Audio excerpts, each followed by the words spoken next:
Yo yo yo, welcome back lagi ya dengan gua. Gua kali ini mau apa? Mau kasih paham kalian tentang pattern gitu. Jadi pelan-pelan gua kasih materi juga gitu kan. Nah, kali ini gua mungkin mau kasih apa? Mau kasih pattern rising and falling mungkin ya untuk awalan ini. Tapi sebelumnya gua mau kasih itu dulu apa? Hasil dari dua video gua kemarin itu kasih sinyal. Setiap video kan gue kan kasih sinyal 3-3 tuh kemarin tuh. Gue mau kasih dulu itu ya apa hasilnya. Ya waktu itu kan kemarin kan gue kasih Uni ya. Nah tuh bisa dilihat dari di gambar sebelumnya tuh. Habis itu sekarang itu dia beneran itu ya, beneran ngacir ya. Karena apa? Karena pertama dia tren besarnya itu adalah bull flag. Jadi semakin bikin lower high, bikin lower high lagi. Tapi sekali dia breakout, dia ngacirnya ya gitu. Ditambah di tren kecilnya itu ada cup and handle. Nah, jadi combo bullish. Lalu di kemarin tuh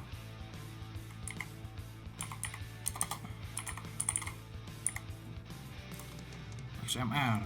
Nah ini gue kalau nggak salah itu kemarin tuh bisa dilihat di gambar sebelumnya dulu. Lalu gue kalau nggak salah tuh gue tuh kasih titik short di sini gitu kan.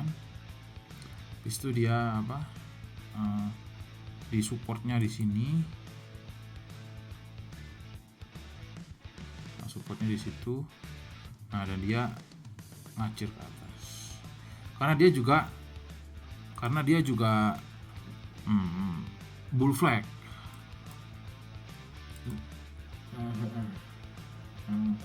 Bikin lower high, bikin lower low, lalu dia sekali breakout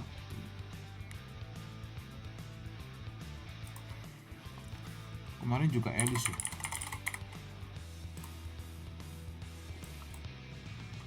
Habis itu kalau nggak salah kemarin itu udah di pucuk sini, situ waktunya dia koreksi. Yang misalnya kemarin tuh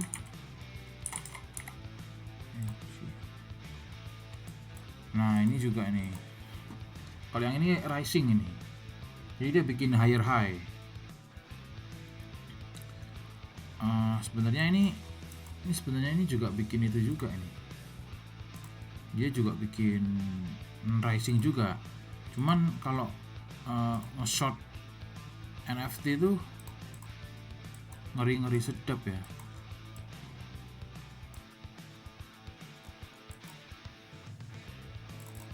Harusnya sih dia turun sih. Kalau dilihat dari stokastik dia turun. Lalu BTT. Nah, ini juga karena dia falling wedge ya. Karena dia falling wedge lalu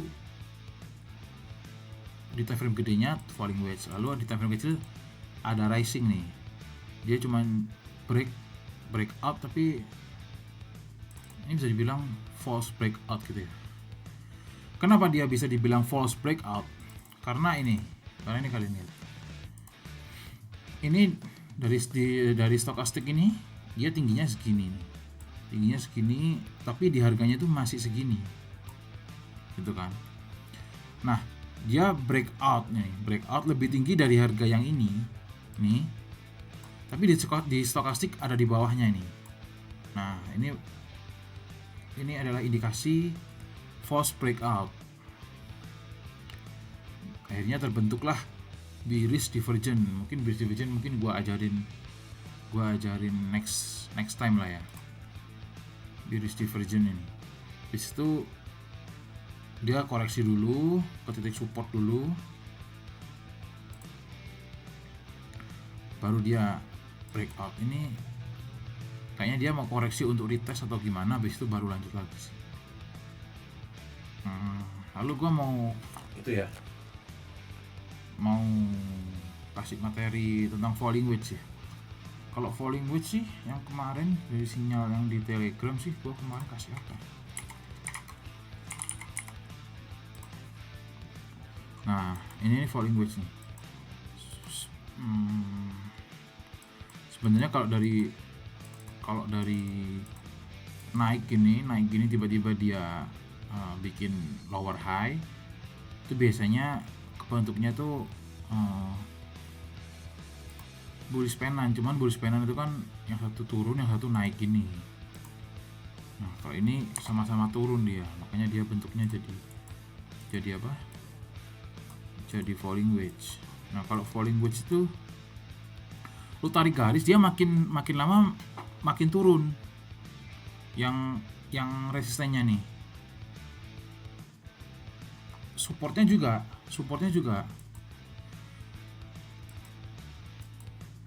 Lalu setelah dia breakout, harusnya sih secara normal sih dia itu koreksi dulu untuk retest, baru dia lanjut lagi. Normalnya sih gitu normalnya. Gimana ya? Gua waktu itu pernah kasih materi Zoom, cuman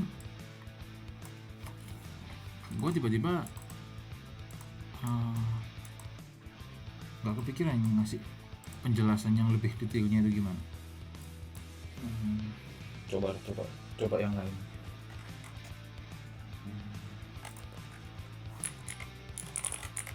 Mungkin gua bikin banyak falling wedge di sini dari harga $5.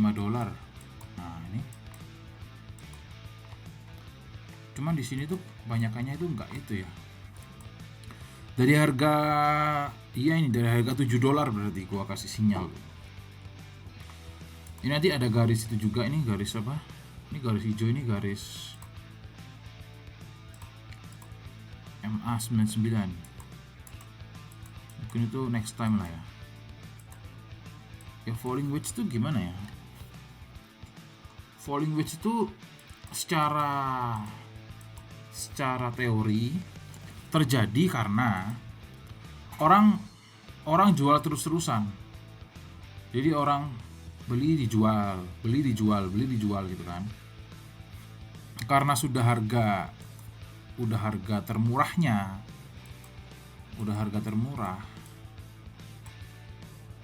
Yang coba yang paling oke mana ya?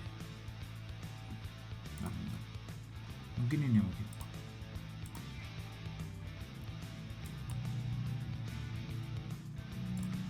Oke, mungkin ini dah. Karena dia aksi jual, falling wedge itu adalah aksi jual karena dia udah jual lalu oversold. Nah, di situ orang maka buru-buru melakukan pembelian. Nah, setelah melakukan pembelian, habis itu biasanya dia itu diikuti dengan retest. Ini retestnya kurang sempurna sih, gua kagak nemu juga contoh yang paling perfect. Nah, setelah dia melakukan penjualan tadi, lalu sudah di titik terendah di falling wedge tadi, di support gini, tiba-tiba dia naik ke atas lalu break out dan disusul dengan retest. Nih, di retest di sini. Kok habis itu ngacir biasanya. Karena orang buru-buru melakukan pembelian. Begitu juga dengan rising wedge. Nah, ini rising wedge ini.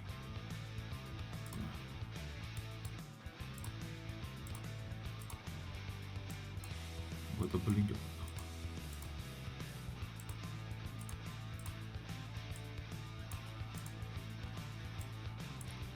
Ini rising wedge tapi kurang rapi ya. Nah, rising wedge adalah kegiatan pembelian. Jadi kalau yang falling tadi penjualan, yang ini pembelian. Karena orang beli terus, pas sudah di titik peaknya, di overbought-nya, itu akhirnya yang orang itu rebutan untuk menjual karena udah merasa terlalu mahal.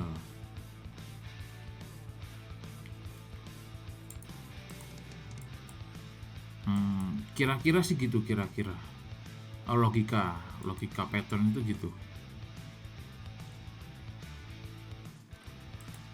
Kalau gue ingat itu rising wedge itu di sini ya. Gue yang paling sempurna sih menurut gue ini paling sempurna. Salah satu yang sempurna yang gue ingat sekarang.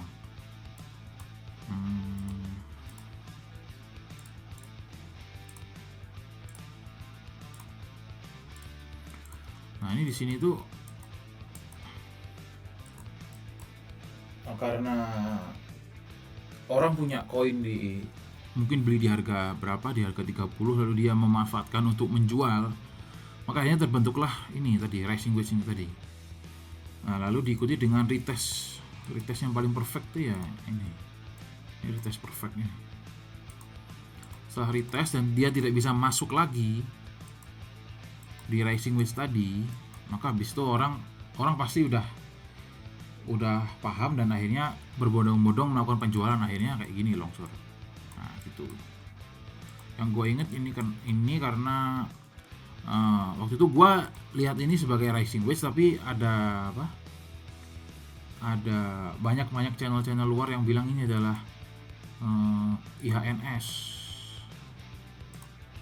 Itu kan nggak salah, itu gimana ya? Gini kan.